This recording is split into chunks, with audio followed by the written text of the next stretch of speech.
उदयपुर में धर्म के नाम पर हुई हत्या के बाद पूरे देश में बवाल बढ़ गया। हमारे साथ हैं कैबिनेट मिनिस्टर शेखावत जी। शेखावत जी, 2 दिन के बाद आखिरकार सीएम तो वहां पहुंच गए, लेकिन जिस तरह के हालात हैं, क्या लगता नहीं कि पूरी नफरत बढ़ती जा रही है और सीएम तो कह रहे हैं कि प्रधानमंत्री को बयान देना चाहिए? देखिए, इस पर टिप्पणी करना कि उनको प्रधानमंत्री को जब बयान देना चाहिए, मुझे लगता है कि इस डिमांड से ज़्यादा हास्यास्पद कुछ नहीं हो सकता। पिछले दिनों में हुई जितनी घटनाएं हैं उन सबको उठा करके देख लीजिए, सब में उन्होंने इसी तरह का बयान दिया है। अपनी विफलताओं को दूसरे के कंधे पर डालने की कोशिश करने का ये नायाब उदाहरण है। सीएम वहां पहुंचे हैं, लेकिन मैं तो आप ही के मीडिया चैनल्स पर कहीं देखा है कि चीफ मिनिस्टर साहब का वहां स्वागत हो रहा था एयरपोर्ट पर।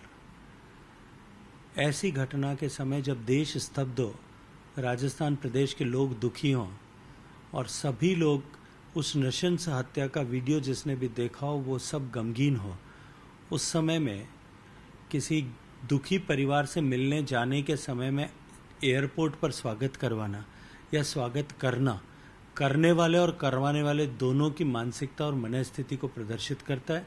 और मुझे लगता है कि ये जो घड़ियाली आंसू बहाने जाने की कोशिश, ये केवल कोशिश नहीं, जब वो देखेंगे कि लोग देखेंगे, उस परिवार के लोग देखेंगे कि वो स्वागत करा करके यहाँ मातम पुरसी के लिए आए थे, मुझे लगता है कि वो उनके जले पर नमक छिड़कने के जैसा होगा। शेखावत जी, लेकिन जिस तरह से वारदात हुई, पहले समझौता भी हुआ, उसको धमकी भी मिल रही थी, लेकिन इसके बावजूद भी वारदात हुई, उसका हत्या हो गई। लगता है सरकार फेल है, पूरी सिक्योरिटी, उनकी इंटेलिजेंस फेलियर होगी। देखिए, शुरुआत कहाँ से होती है?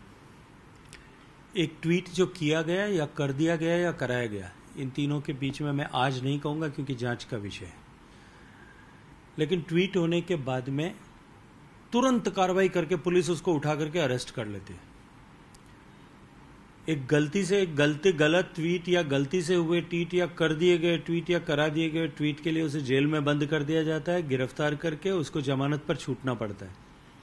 छूटने के बाद में धमकियों का क्रम प्रारंभ होता है। धमकी देने के बाद में धमकी देने वालों के खिलाफ नामजद पुलिस में कंप्लेन कराई जाती है, टेलीफोन नंबर तक दिए जाते हैं, तो बुला करके समझौता करके लीपापोती करने की कोशिश की जाती है। डर के मारे दुकान न खोल पाने पर 3 दिन तक और 3 दिन बाद में फिर जो है अपनी तरफ से कंप्लेंट देने और नंबर मुहैया कराने पर डरो मत, हमने बात कर ली है, और उसको जो है सांत्वना देकर के फिर विदा कर दिया जाता है।